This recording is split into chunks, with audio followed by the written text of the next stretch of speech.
Football's called the beautiful game. It's played by millions and watched by billions more. But now criminal betting syndicates are fixing matches and undermining the integrity of the world's favourite sport. From Italy to Singapore, People and Power investigates the fix.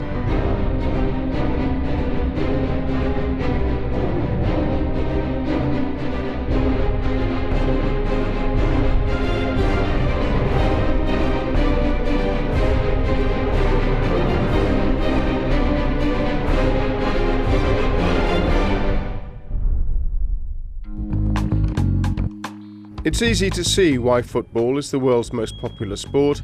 It's played anywhere and everywhere, even here in the heart of Singapore's financial centre, where office workers like to show off their skills on the pitch. But football's ruling bodies say that this Asian city-state has a more notorious connection to the beautiful game. It's become a global centre for match fixing, which now threatens football's very integrity.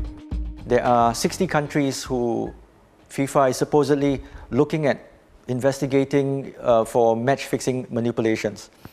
And out of the 60 countries, Singapore match fixers feature in 25 of those countries.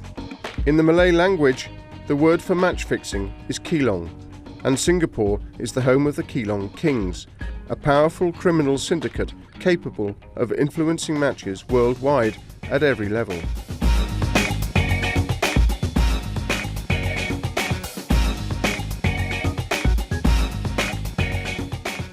You can contact various FAs in Africa, Latin America, Europe. They will say, yes, this Singapore syndicate has been here. This person has been here.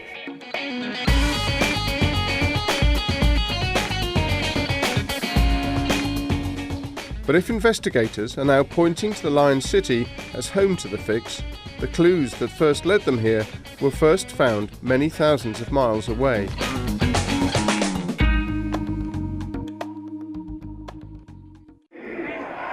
This is the home ground of Italian third division side Unione Sportiva Cremonese, here seen playing Alto Adige. But in November 2010, on a day much like this one, Cremonese were playing another club, Pagenese. After the match, 5 Cremonese players fell mysteriously ill. 2 were taken to hospital. Local sports journalist Ivan Gigi had noticed something strange about the second half of the game. L'impressione è che ci siano molti giocatori con i riflessi rallentati.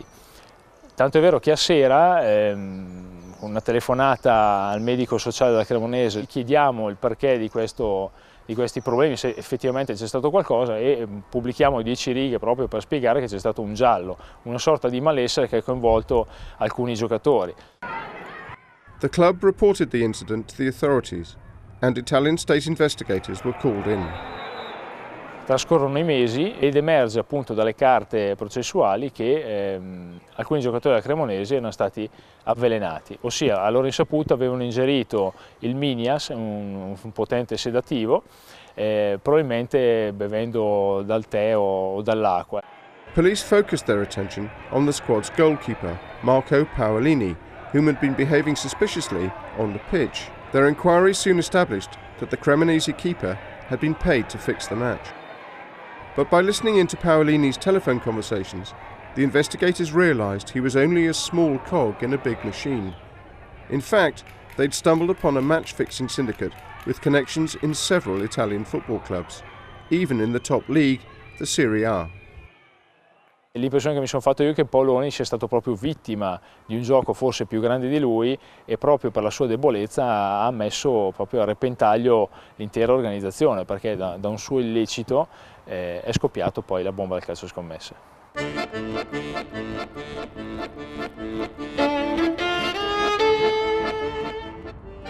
In June 2011, Italian police began a wave of arrests. Over the next few months, players, managers, club officials and match fixers were taken off to jail. But the more investigators found out about the scandal, the more its sheer scale became apparent.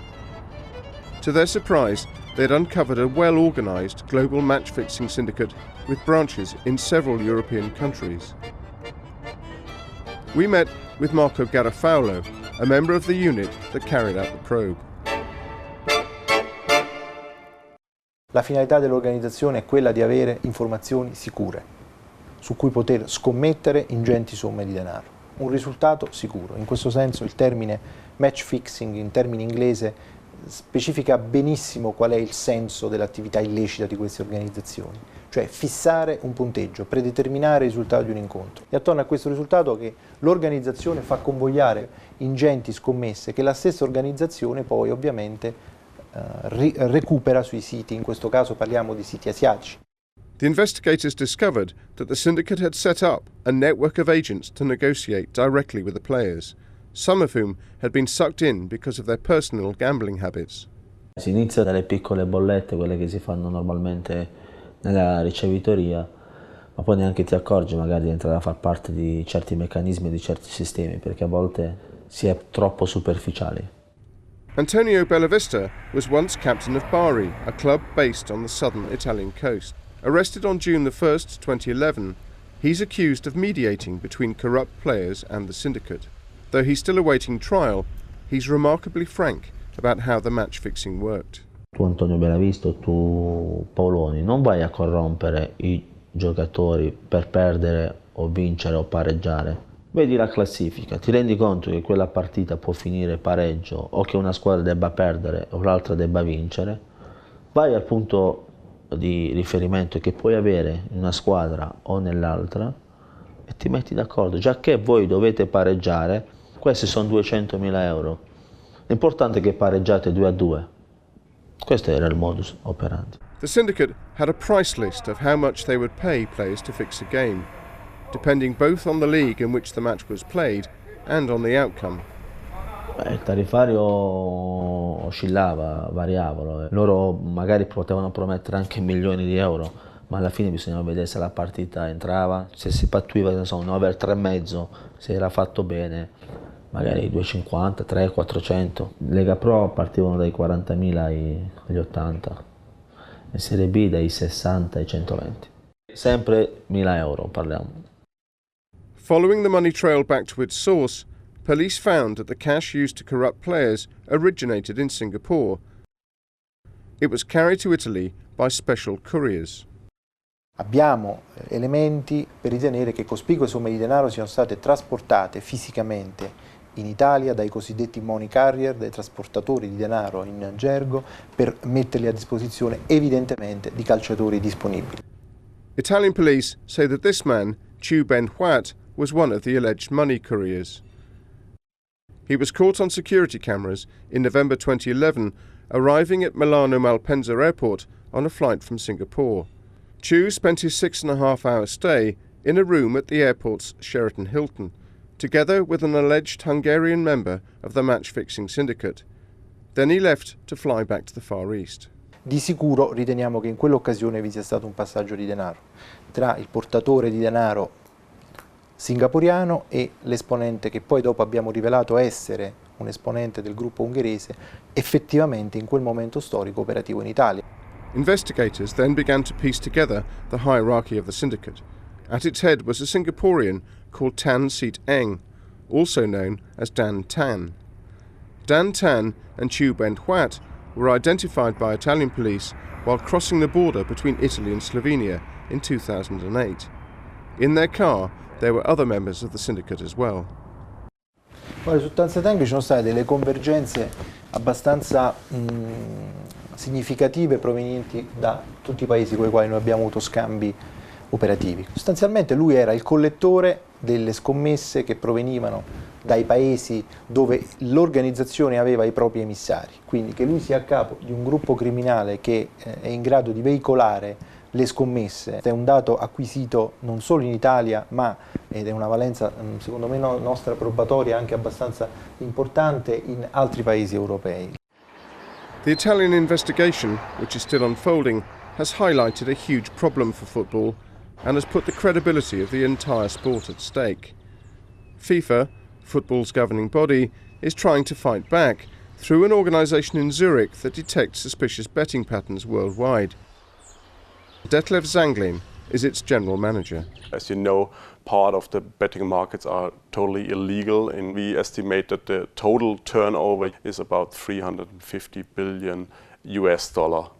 Online betting makes it possible to bet on any outcome or circumstance regarding a match, from anywhere around the world in real time, either before or during a game. I would say about 150 to 200,000 football matches a year, which are part of the betting offers in international markets.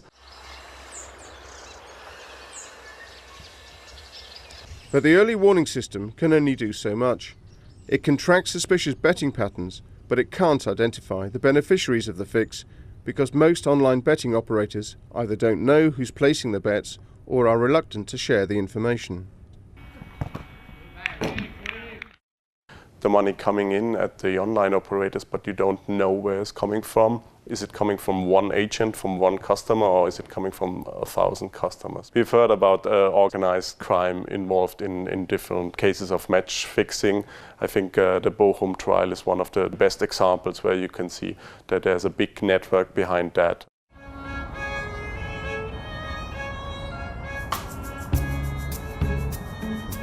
In 2008, authorities in the small German town of Bochum stumbled upon the same match-fixing syndicate that was active in Italy.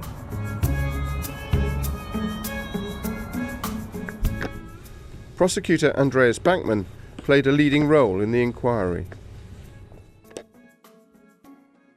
Wir ermitteln derzeit gegen 323 Personen. Wir haben insgesamt 340 Sportereignisse. Im Hauptfeld sind es Fußballspiele, es sind Fußballspiele aus der 2. deutschen Fußball-Bundesliga, es sind Fußballspiele aus der 1. und 2.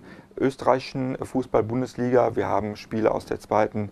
Schweizer Fußball-Bundesliga, wir haben aber auch Spiele in Kanada, Spiele in Ungarn, Spiele in anderen europäischen Ländern, die manipuliert worden sind. German authorities teamed up with colleagues across Europe to draw up a chart of a unique match-fixing syndicate operating across the world. Im Nachgang der bundesdeutschen Ermittlungen haben wir eine europäische Ermittlungsgruppierung gebildet, um eben die Erfahrungen, die wir in den einzelnen Ländern gemacht haben. Wir können jedoch sagen, dass wir aufgrund unserer Ermittlungsergebnisse festgestellt haben, dass Personen aus dem Stadtstaat Singapur damit begonnen haben, Einfluss auf europäische Wetten zu nehmen im Zeitraum 2007, 2008 und auch dies ausgeweitet haben. Wir sind aktuell auch in der Lage zu sagen, dass diese Einflussnahme auch im Jahre 2012 noch andauert. This is Rovaniemi in Finland, on the edge of the Arctic Circle. It's mostly famous for being where children send their letters to Santa Claus. But it also marks the furthest point reached by the tentacles of the Singapore syndicate.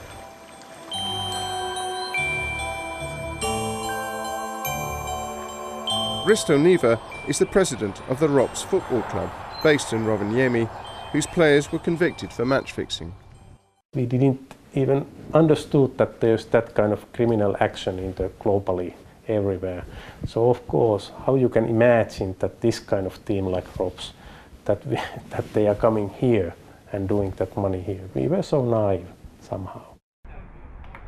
In 2011, Finnish investigators discovered that the Keelong Kings had infiltrated the ROPS club.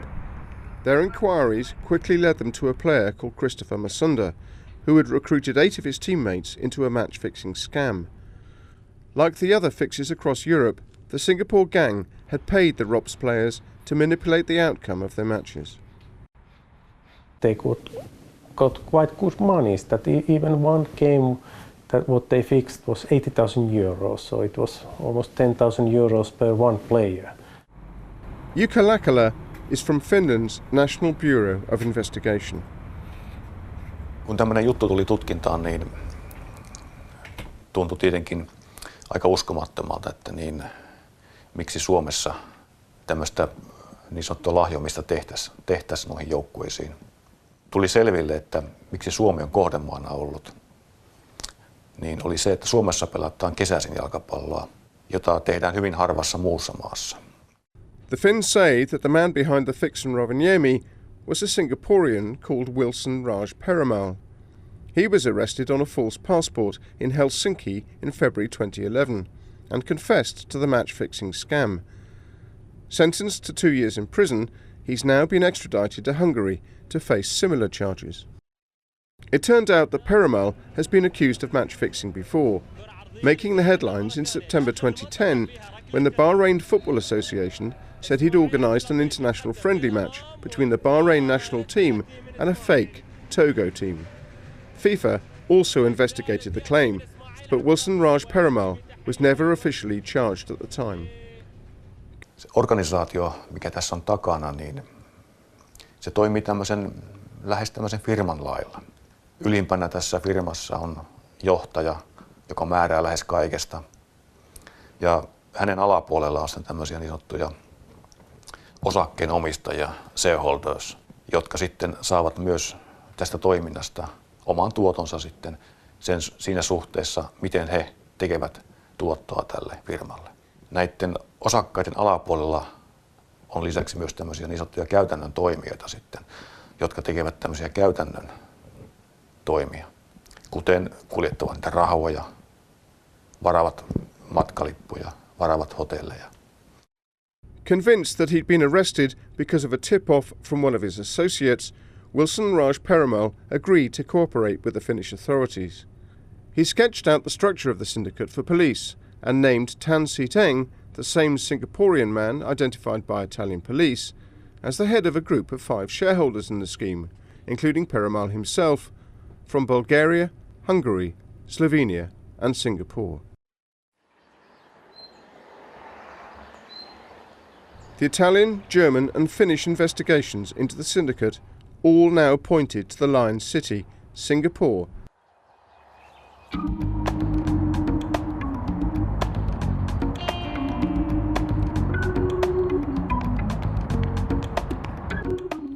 Mohammed is an investigative journalist for a Singapore newspaper.